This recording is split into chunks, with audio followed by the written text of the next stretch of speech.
Hello, everyone. Welcome to Durrett's Take.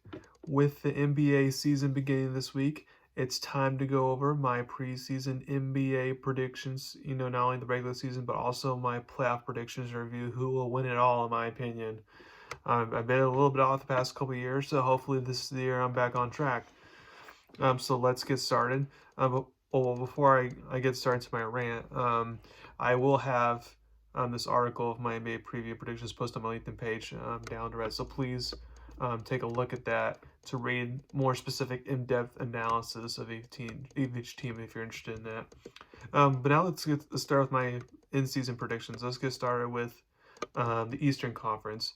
And keep in mind here, as far as that new in-season tournament goes, the two teams that play in the championship game will have actually played 83 games instead of 82 games. I'm not predicting that, so therefore these are all as if they're 82 games, and obviously I'll be off on whichever two teams end up playing that championship game. But anyways, so let's get started. In the East with the number one seed.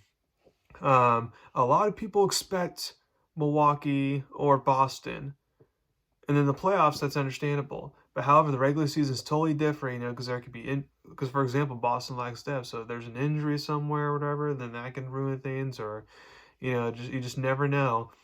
So in that case, I'm gonna go with one of the good teams in the East, but also a kind of a deeper team, or at least it got deep at this offseason, in my opinion. I'm gonna go with the Cleveland Cavaliers to get the one seed. Yes, you heard me, the Cleveland Cavaliers to get the one seed. Um, and then with the two seed, I will have an expected Milwaukee to get that next. Number three, I actually have Philadelphia getting the three seed because I know there's the James Harden, stuff going on. I expect the trade to happen to where, they can get something back from the Clippers. And then if for some reason James Harden either just never plays and they just roll on without James Harden, or if he does play and, it's just not himself, then I take that into account either or. The main reason why I have Philadelphia third, though, is because I like their offseason acquisition of Kelly Oubre Jr. from Charlotte to come off the bench, and he can kind of be that scoring production if James Harden does miss out on a bunch of games. And I also expect Tyrese Maxey to take that next level, especially without Harden there specifically. Number four, that's where I got Boston.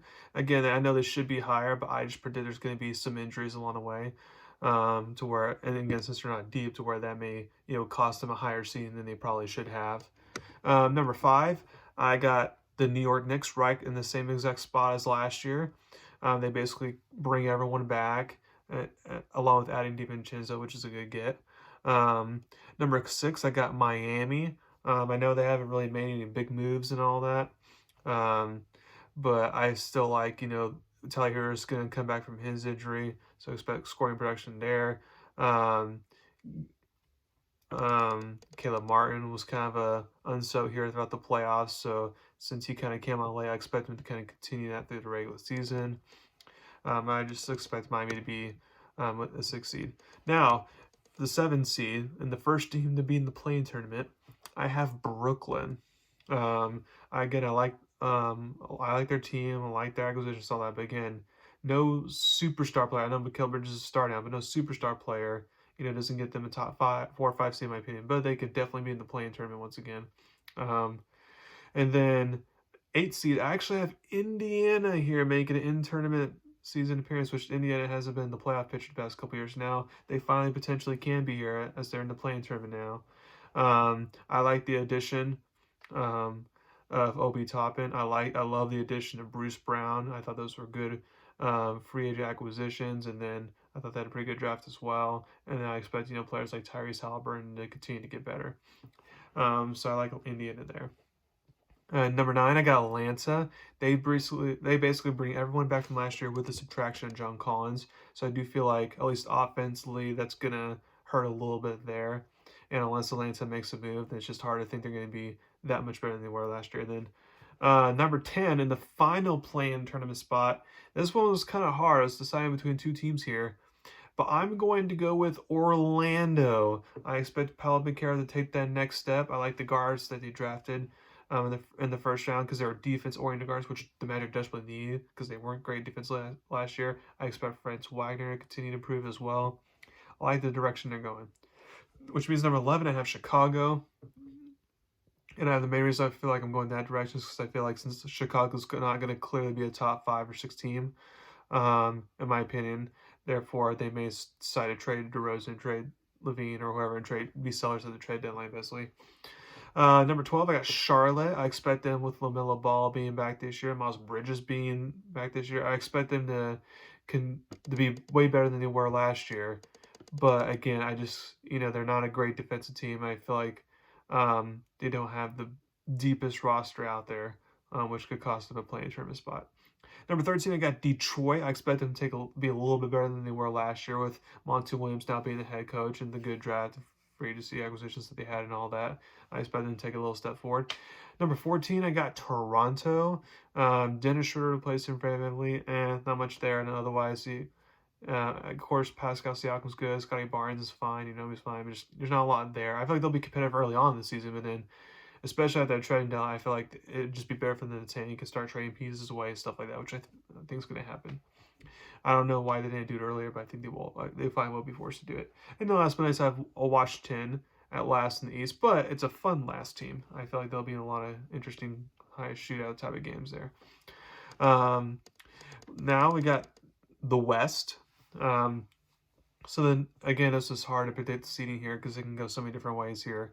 Playoffs is easy in a way easier to predict than regular season just because seeding so in regular season, so it depends on who's healthy, who played, all that stuff. But number one, I actually got Phoenix as the number 1 seed. I feel like if they would have just traded for Beal and left it there, maybe not, but because they made a bunch of other trades and free agent acquisitions to get more deep, which I was surprised they were able to do. I feel like that's going to be able to help them in case KD gets injured, which he's often now later on in his career, or Bradley Beal gets injured since he's often injured, stuff like that. Number 2, I got Denver. They won't fall far off the map at all. Number 3, again, this is banking on health here, but I got the Clippers. They are a very good roster. Kawhi Leonard and Paul George are healthy. They're really good. So I'm going to go Clippers number 3. Number 4, I got Sacramento. Again, not falling far off right there. They're a great offense. They didn't really do anything to improve defensively, but at least they're a good offense team. That'll be fun to watch once again. Number 5, I actually got Oklahoma City here taking the big jump now. So they go from playing tournament last year to now a definite playoff team. Chet Holmgren's back.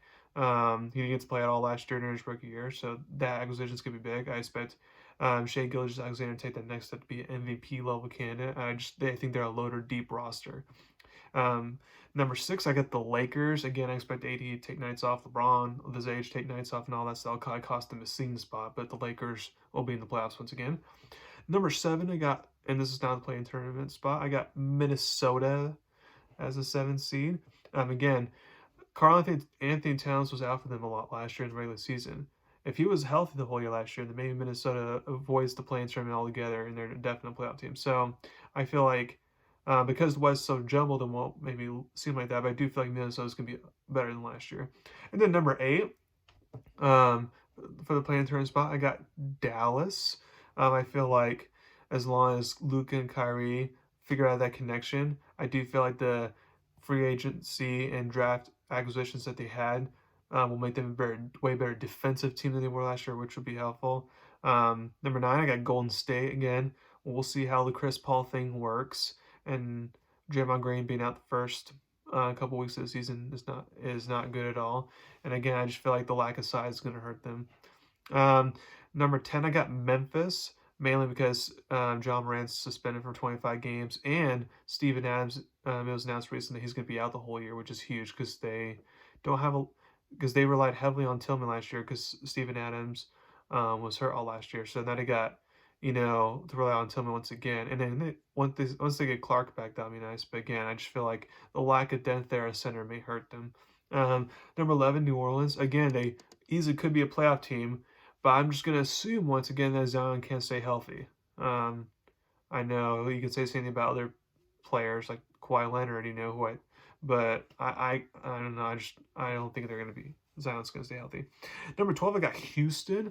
I feel like with Ime Udoka as the coach and the free agent acquisitions and draft that they had, I feel like they're going to take a step forward. Again, since they're in the low of the West, it won't appear by much, but they'll be very competitive. And another competitive team, I have Utah at 13. I feel like they'll be very competitive. But something with a note of Utah here, they only have a top 10 protective drafted first round pick this year, which is surprising, considering how many trades they made to get first rounders. But for this specific year, that's the case. I feel like they'll be competitive early on, and then once they realize that, okay, yeah, we're probably not gonna get to the playoffs and it'd be kind of hard to get in the play, it's like, okay, yeah, let's just go ahead and make sure we get on 10 picks. So kind of like last year, they'll kind of fade away. But I do feel like they'll be competitive early on. Number 14, I got San Antonio. Wemby, I feel like will definitely be an interesting player. Make San Antonio a tougher out than they have been last year. But I feel like again, San Antonio's just still, a couple pieces away from actually being playoff contenders. And then St. Portland, yes, they're going to be fine now. Scoot Henderson, if you're Simons, DeAndre Ayton. But I just feel like again, I just feel like they're still some pieces away. Okay, so now I get to the playoffs part. So let's start with the playing term results in the East. So I have 8 seed Indiana versus 7 seed Brooklyn. In that scenario, I'd have Brooklyn winning. And then you have 10 seed Orlando versus 9 seed Atlanta. In that case, I would have Atlanta winning. So you have 9 Atlanta versus 8 Indiana for that last playoff spot. And in that case, I would actually have Atlanta with the upset. Mainly because Indiana doesn't play good defense. Also, I feel like Trae Young and DeJounte Murray will be able to go off and kind of help them get a win with based off the playing tournament and playoff experience that they've had in recent years versus Indiana, who would be new there with their young core. But okay, so now in the West, I have 8 seed Dallas versus 7 seed Minnesota. Good game. I would have actually Minnesota winning that one. And then 9 seed Golden State, 10 seed Memphis. Now that's an excellent playing tournament game. We've actually seen this as a playing tournament game before in Memphis won, but this time I have Golden State winning. So then you get a Golden State Dallas matchup to see who gets in the playoffs there. In this case, it's tough to pick against Golden State, but I would actually have Dallas winning this one. Okay, so in the East, in the first round, you have 8 Atlanta versus 1 Cleveland. I would have Cleveland win this one in 5 games. Next, you got 7 Brooklyn versus 2 Milwaukee.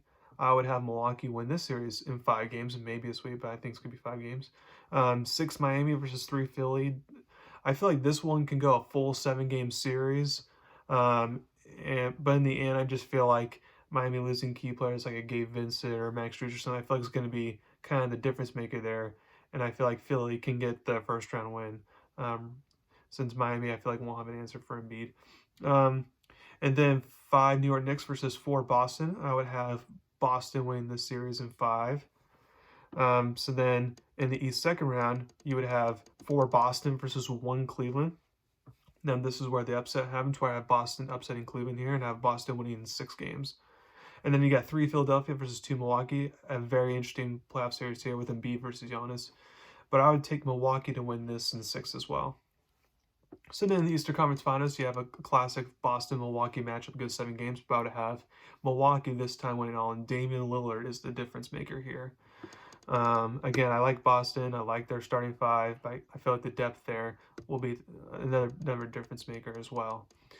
And then in the West, you have 8 Dallas versus 1 Phoenix. I feel like this will go at least 6 games, not full 7 games, but Phoenix will survive in the end. Then you got 7 Minnesota versus 2 Denver, a rematch of the first round from this past year. I'd have Denver winning that one in 6. And then 6 Lakers versus 3 Clippers. That's going to be an excellent series there, assuming Clippers have healthy players and Lakers have healthy players. I feel like it goes a full 7 games. But the Lakers pull it out and win in the end there. And then 5 Oklahoma City versus 4 Sacramento. I'd have Sacramento winning this one in 6 to get their first playoff series winning forever. So then in the second round, you got 4 Sacramento versus 1 Phoenix. I'd have Phoenix winning this one in 5 games. Sacramento just will not have the defense to stop Phoenix. And then 6 Lakers versus 2 Denver. This one won't be a sweep this time. It'll go longer. But I do have Denver winning the series once again in 6. So then you get a Denver versus Phoenix conference finals. And this one I feel like will go a full 7 games. But I have Denver winning the Western Conference once again, upsetting Phoenix there. So you get a Milwaukee versus Denver NBA Finals. And in this case, I would have Milwaukee getting the title and Giannis getting a second title. Damian Lillard finally getting his first title there. I feel like Milwaukee's has way better depth than Denver. I feel like that could be the difference maker game, especially as the playoffs go on and series go on. So I have Milwaukee winning it all. So thank you very much for listening to my podcast today. Please subscribe and shout out about me. Thank you very much. And y'all have a wonderful day and y'all enjoy the great NBA season that I think we're going to have. Thank you.